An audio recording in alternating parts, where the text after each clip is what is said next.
Okay, folks, it's your buddy Mike Messier. I'm going to do something a little bit different tonight. This is typically Mike's instant movie review, and the movie that I had purchased a ticket on the app and looking forward to was Love Again. And then I kind of did a double take, and I reevaluated the situation. I thought about the movie. I watched the preview again to kind of make my ultimate decision. And it was close, but I decided to refund my ticket money, which was not a lot, on the app, and not go see the movie. And it's not something I typically do. I mean, if I commit myself to seeing a film, I want to see it. I want to do a nice Mike's Instant movie review for you. But tonight, it just occurred to me several reasons why I would not see this movie, and then it occurred to me, well, gee whiz, this is part of the filmmaking world, this is part of the film watching world. Why do we not see something when we think we might want to see it, and then we change our mind? And I thought maybe I'd explore this topic. So first of all, I will get into why this particular film kind of turned me off after it turned me on, and then I'll get into first I'll talk about me. I've just had an interesting day. I've had some things came up, appointments that not due to my own fault, but due to other people getting, backlogged by other people, so to speak. Just the chain of command, the chain of events. Everything that I thought would be done by about 2 o'clock wasn't done till about 5. Nobody's fault. It's just life. And at that point, there was certain emotional stuff or just logistical stuff that got a little bit more interesting or more involved than I thought it would be. And I found myself, as the kids say, tuckered out. I found it was kind of an emotional drop. And then there's the other thing, the lack of sleep, that sometimes I suffer from because I'm up all night writing wonderful books and creating wonderful art. So I don't always sleep because I'm doing wonderful things such as this. That I was just doing a few minutes ago. So I found myself tired, and I had the luxury of being able to just kind of lie down, which I thought would be 20 minutes, 10. It turned out to be about 2 hours. So I fell asleep, so I had about a chunk of time, a really weird time of day or time of evening, 5 to 7, really bizarre time to sleep. It's not even like an afternoon nap, it's like an early night napish, and now I'm going to be up all fucking night. So a movie in theory would be good because it would kind of take out 2 hours and so forth. But then I started thinking, I feel like I'm kind of in a fog, and sometimes a good old-fashioned iced coffee, $3.69 later, hopefully this wakes me up a little bit. And I did not get sugar, but I did get cream. I got extra cream. That's how I roll. I don't get sugar or sweetener in my iced coffee, and I do prefer iced over hot, but I like the extra cream because to me that balances out the lack of sugar. So in any event, but I just felt like there were certain things I wanted to do today that I didn't get a chance to do, and I kind of I wouldn't say I beat myself up, but I get frustrated if a day comes and goes and there's like a bunch of things on the hit list that didn't occur or didn't get accomplished. I get a little upset or down, and I feel like I wasted the day. And then the balance of that, like I said, I do take going to the movies seriously. I like to support the industry. I like doing the Mike's Instant movie reviews. As a screenwriter, as an actor, I like to see what's out there. But now let's kind of segue into this movie and why it didn't attract me enough to actually commit enough to go seeing it. I might see it in the future. It seems like a matinee movie. It also seems like a date movie, which I don't have a date right now as far as a female companion. So there's always like, if you ever been through this, maybe you have, maybe you haven't. But if you ever find yourself in one of these romantic comedies solo, whether you're male, female, or what's behind door number 3, it can be a little bit isolating, and it can be a little depressing, or a lot. But I go to this. I've done that before and been okay. But with this one, The story, I don't think it's a bad story. And oddly enough, I know a woman who's been through this exact, very similar situation, and I'll explain what it is. If you haven't seen the previews for Love Again, they pretty much spell it out. It's one of those trailers that kind of gives away all the bullet points of the movie. And I understand that with the genre of romantic comedy, that's par for the course, because typically people go to romantic comedies and they want to see, you know, boy meets girl, boy doesn't get girl, boy does get girl, obstacles, whatever.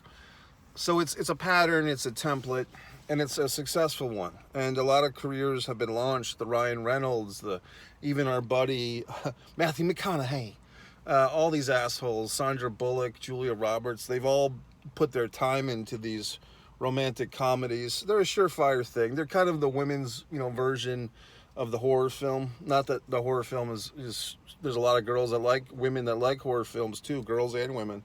But you know what I'm saying. So let's get into this thing. The story is a woman is engaged to a guy.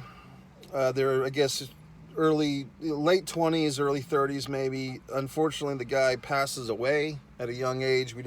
Based on the trailer, we don't know what happened. But the guy dies. The woman is still hung up on her dead boyfriend. I guess they had plans to marry or be together forever, right? And so, you know, just because she's kind of like so depressed or so sad, she still is texting this deceased man's phone number. She's texting him. And of course, she's getting no response. Then, meanwhile, somewhere else, I guess within somewhat of the vicinity of this lady, who's very attractive, the actress, whoever it is, I don't think I've seen her before. Some guy is working at some job, and they give him a work phone. And I mean, they even show this scene in the trailer. I mean, they really spell out the whole fucking movie in the trailer. So they give this guy the work phone, and also this guy is a reporter covering Celine Dion. I guess we should know, which is a nice way to shoehorn that lady into this movie. I had to explain to a friend of mine last night what the term shoehorn meant. She didn't know what it meant. And I said, well, it's literally, you know, like the kids say, literally. Everything's so goddamn literal now. I mean, pardon fucking me, but if anything I say, it's understood that it's literal unless I say metaphorically, all right? But anyway, you go to a shoe store, you're a size 9, you're trying to get into a size 8, and it's like a struggle because the shoe is too small, and then they have like this little plastic thing that they kind of slip around your heel, and they fucking, you know, pop your fucking big foot into the small shoe. It's called a shoehorn. So basically, it's like putting something into something that doesn't necessarily naturally want to be there. That seems to be happening with this Celine Dion thing, which is fine. I've got nothing against her. Vive la France. I'm actually not someone who has an issue with Celine Dion. I think she might have been a bit overexposed for several years, but unfortunately, she has this horrible condition, and I feel for her. I think it's called stiff limb syndrome that she's recently revealed, and so she had to cancel some shows, and I feel bad. And I do think she has a great voice, so I've got nothing against Celine Dion, and like I said, she's French, so oui. So we go back to this storyline. The reporter guy who's supposed to be covering Celine Dion, he's got this work phone, and lo and fucking behold, he starts getting all these texts that were intended for our deceased boyfriend there. And they're coming in from the widow-esque woman, you know, the lady that's still alive, still gorgeous, and she's texting her dead boyfriend, and maybe the guy it's not clear initially that she's texting a dead guy. Like maybe he has to figure that out over the course of a couple of beats. It all feels very Blake Snyder's Save the Cat, which is a film reference book. If you need to look into it, I've done other talks on that. Blake Snyder, great guy, who wrote Save the Cat. But it's formulaic is the point. This movie feels formulaic. This guy's getting these texts. He's telling his, you know, female friends at work about it. He doesn't know what to do. And then I guess he doesn't really answer the texts. That would have been kind of interesting if he starts answering as if he's the dead boyfriend and like in a parallel universe or something. But he keeps reading the text because she keeps sending these. It's kind of like a Dear Diary thing, a confessional that she's sending these texts to the what she thinks is just a dead number, so to speak. No pun intended. But then she reveals that she's going out to the opera, and I guess she's on a date with some other guy. Like she's just got some casual hookup just to feel her feminine oats, just to get oated. And so this dude, the reporter guy, goes to the fucking opera to check her out. And this scene is in the fucking trailer. I mean, I can tell you, I feel like I've seen the fucking movie already. So she comes down the steps of the opera house wearing her yellow dress, you know, body ripe like a fucking apple from the tree. And he's standing there all studly Wayne Manor in his fucking suit. And he's looking at her. You know, typical, you know, Cinderella bullshit. You know, she's coming down the steps, he's looking up the steps. Blah, blah, blah. So they meet, they talk, sparks fly. He has this deep understanding of her because he's been reading all her texts, and I guess she just thinks he's a spontaneous dude. That's why I think in the movie, she doesn't know that he's been reading these texts, right? So it's a one-sided thing. So he does not take the opportunity to explain to her, hey, I know this is awkward, but I've been getting these texts on my new phone. I've been reading them. I've really felt like I had a personal connection somehow to the person writing these texts. It turns out that person is you. I came here out of curiosity, and I've decided that I have feelings for you, and seeing you in person somehow magically matches my feelings to you in real life. Now, he could have said that just like I did, so articulately, but then we wouldn't have guy with a problem. Then we wouldn't have a fucking movie. So the problem is he doesn't say any of that Mike Messier intelligent shit. He just stands there like a fucking asshole in a movie, and they proceed to go out. I don't know if they make sweet love or not. I don't know if the other guy that she's, you know, had the hookup with or whatever, if he's even around anymore or if he's gone. But they start, you know, going out, and he's reporting to his little Yenta friends at work what's happening, and they're like, you should have told her right away, blah, blah, blah, just, you know, just the common sense shit. But of course, you know, a lie builds upon itself, and is a omission of truth a lie? So we get into all these, God, I feel like I said, I see the movie, right? So basically, guess what the fuck happens? He tells her the truth. She probably gets upset for 10 minutes, and then they fuck. You know what I mean? And then it's like, oh, this was divine intervention. The spirit of my dead boyfriend came into you, and he gave you the spiritual bro pat on the ass to go get me and fuck me and happy. All is well and good in movie world. And in the mean fucking time, Celine Dion herself is kind of the spiritual guru of this madness. The actual Celine Dion as herself. I always like that in movies. When you see the end credits, as herself, as himself. Then Celine Dion comes out, and she's like sitting there in her, you know, luxury condo or luxury apartment or whatever the fuck luxury, and, you know, giving life lessons to this asshole, to this guy, you know, to this reporter guy about this whole situation. And the movie features new music by Celine Dion. Wow. It's like 1997 exploded onto the movie screen, except back then we did not have texting. Unless maybe you were in some advanced Asian country. Not in the USA. I don't think we had texting at that point. Maybe we did. I don't fucking know. So, blah, blah, blah, blah, blah, blah. So you might be thinking, well, gee whiz, Mike, it sounds like a pretty good movie. Why don't you go see it? I'll tell you why I didn't go see it. First off, as I've referenced, I feel like I've already seen it without even seeing it. I feel like the trailer gave away too much. I feel like it's just a movie I'm not in the mood for. I'd rather do my own thing, as we discussed, worked on some of the computer stuff, do some other things. So this movie is not going to bring anything to my life other than a waste of my fucking time. And then the second thing, more importantly, as I wave my finger, I don't feel that texting is cinematic. Now, I've discussed this personally with people off camera. I'll discuss it with you as if you were a real person, which you are. There's many of you. But texting to me is cheap in cinema. Texting is a device. It's non-cinematic. What does that mean, Mike? The fucking text bubbles, pop, pop, pop. It seems like there's probably a good 30 minutes of this movie, Love Again, where the sole action or the primary action is girl texting dead boyfriend and dude reading the text. So we have a series of, and then him, and then asshole us getting this boop, boop, boop on the fucking screen.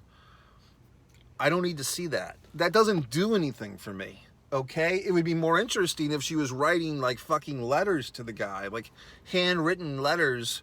Maybe he had a post office box and she's still writing these fucking letters to the post office box, and Johnny Fairplay here gets all the fucking letters in the post office box. But the point is, texting to me is not cinematic. To me it's cheap. As you know, I've made several films on my own fucking budget, Mike Messier budget. I don't think I've ever resorted to texting in any of them. It's just not entertaining to me. And if you really think about it, if you watch any of these movies, the last 10, 15 years where texting has become increasingly used, none of these movies profit or are better because of the texting. It's just not cinematic. And I'll even go so far as to say this: phone calls are not particularly cinematic, especially cell phone calls, but they can. I think there's something that most phone calls in movies, you're kind of in and out because for whatever reason, the filmmakers don't get caught up in them. There's one movie, I think it was literally called Phone Booth. Was it Colin Farrell, back when there was actual phone booths? Or cellular, or was something where he's on the phone and like the bad guy is like tormenting him and making him do all this crazy shit. It was either phone booth or cell phone or something. So phone calls can be a little bit better, but even then, I don't think phone calls are particularly cinematic. I mean, at least with a phone call, there's a voice, and sometimes they can do the split screen. And I mean, I think we've seen stuff. I'm thinking of Tom Hanks. Was it Sleepless in Seattle? Like they're listening to the radio and stuff, and you know he's in one part of the world, Meg Ryan's character's in another, and eventually they meet. Blah blah blah. But to me, texting is just not cinematic. Okay, so Love Again, people, producers, directors. That's why I'm not seeing your movie. I just can't sit there and watch text words pop pop pop for 30 fucking minutes or more, or whatever it is. It does seem like the movie picks up once this, beautiful woman meets this studly guy, and then we have our whole, thing, the oppression of truth, the omission of truth, I should say. Kind of oppression of truth sounds like a good hashtag. But the omission of truth and all that. So I just felt like this movie is not, like I said, I feel like I've seen it before. The other thing that I've been holding off on, but I did have a female friend in my life who went through this type of thing, and I will not name names, not that you're gonna fucking look them up, but just someone who I knew, attractive girl, nice girl, intelligent girl, artistic, had a good family, had a nice sister and all that stuff, and a mother and a father. But she, when I met her, was kind of in, I don't know, 2 or 3 months or 6 months out from basically waking up one morning and her, I believe, fiance, who, she had been in the bed with, she wakes up and he's dead. And I hate to say it so bluntly, but just a sad story. She told me how it happened a few times, but she's basically, he had some type of undiagnosed heart situation, young guy, I think, like I said about this movie, late 20s, and we just never know. So the Sandman came for this guy and got him, and he passed away, and how traumatic for this young lady, waking up and your fiance, the love of your life, the guy you think you're going to marry and have offspring with, is now dead, deceased. So horrible story. And I think the problem with this, for me, was it was like she was always kind of you know, and I can't put myself in her shoes. I don't know what she's going through. You know, I mean, I try to be empathetic, sympathetic, but how can you with something like that? But I'm just trying to remember that you know, just trying to hang out with this girl, and she was always kind of under this cloud, and it always seemed like you could only get so far with her, or she could only get so far with anything.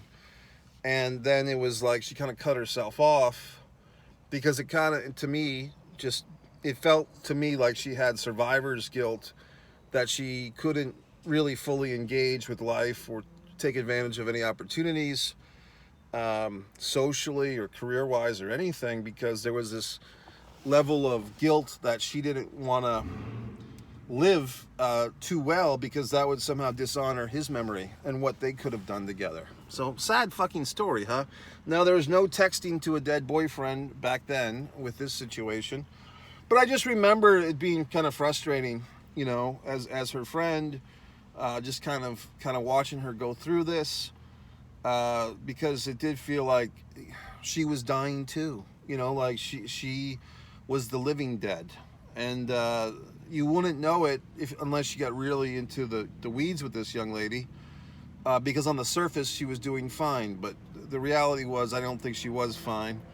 And not really because of that, but other forces came into it. Our friendship did not last, but I feel that to me it was just a sad situation, and I feel bad. So I mean, there you go. So that's why when I think of that young lady from my history or my life, just as a friend, I remember that, and it kind of like this movie.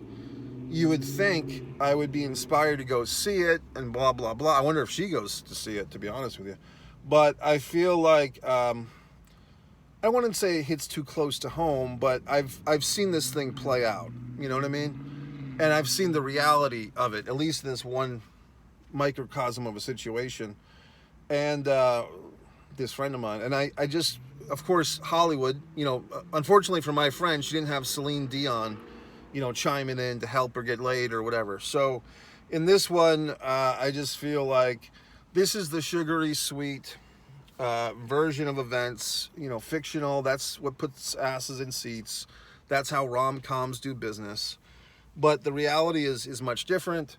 Everybody's different with the grieving process. But, you know, having been a witness to someone going through something like this, that Love Again is exploring, I just know the real story that I saw. And so I don't know how that concluded. Now I'm kind of curious. Should I look this person up on the good old-fashioned social media? Should I see how she's doing? She's probably married with 5 kids by now. But in any event, that's why I didn't see this goddamned movie tonight. Love Again, sorry. You know, I mean, I've seen a lot of movies. The Covenant is what I recommend. Paint was good. I liked both Sweetwater and Big George Foreman. Another film critic friend of mine who subscribed here recently, he wrote a little thesis why he didn't go see the Big George Foreman movie, because, but it's fine. I mean, I wanted to see it, so I saw it. That's why we live in America, okay? So there you go, folks. That's why I didn't see this movie. I don't know if this has helped you with your film choices. I don't know if it's helped me to express myself. I mean, it just felt to me doing something a little bit different, why I chose not to see a movie rather than going to see the movie despite myself and then bitching about it. Or maybe it could have won me over. I mean, I did notice this movie has pretty high marks, as they say, on the old IMDb. So it seems like a well-reviewed movie. Ooh. But I just, it didn't get me in the theater tonight. Maybe I overthought things. You know, I also went to this Dunkin' Donuts. I mean, I ordered 2 turkey, sausage, and fucking egg sandwiches. They come out, the cheese is not melted, the fucking turkey, fucking sausage thing is tepid. The egg is not even tepid. Tepid means like not hot, not cold.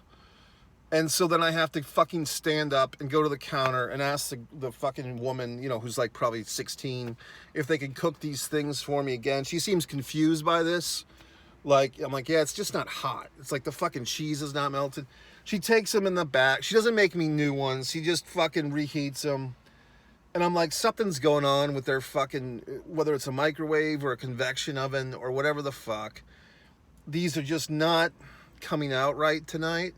So now I'm kind of in that thing where I've eaten, but I haven't eaten well.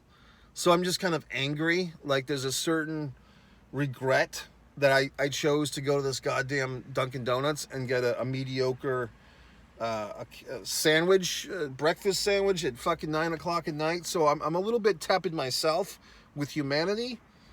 And I'm just upset. But look, don't let my problems slow you down. You go about your business. You hashtag something. You watch something on YouTube. Do whatever the hell you need to do. I've done what I need to do. And we can part ways at this point. So it's one Mike Messier, the new fucking channel. If you're wondering, well, gee whiz, Mike, where's all your wrestling content? Well, I'll tell you, gee whiz, it's one pro wrestling and sports fan. If you're wondering, well, Mike, where's the impeccable? Where's Messier Mantra? Where's all your wonderful stuff? The stuff that you make? Well, then you would go to One Man and a Camera Films. So it's one Mike Messier for these intimate moments that we're sharing. And the Mike's Instant Movie Review, it's One Man and a Camera Films for my own short films and Messier Mantra, and it's one pro wrestling and sports fan for my pro wrestling and sports take. Okay, everyone, my buddy Carl's out there. He wants to do a thing sometime. We'll have to get together. I'm going to go back and create more wonderful art. While I sat in the Dunkin' Donuts eating the shitty sandwiches, I was able to draw this at least. But that's it, folks. Good night.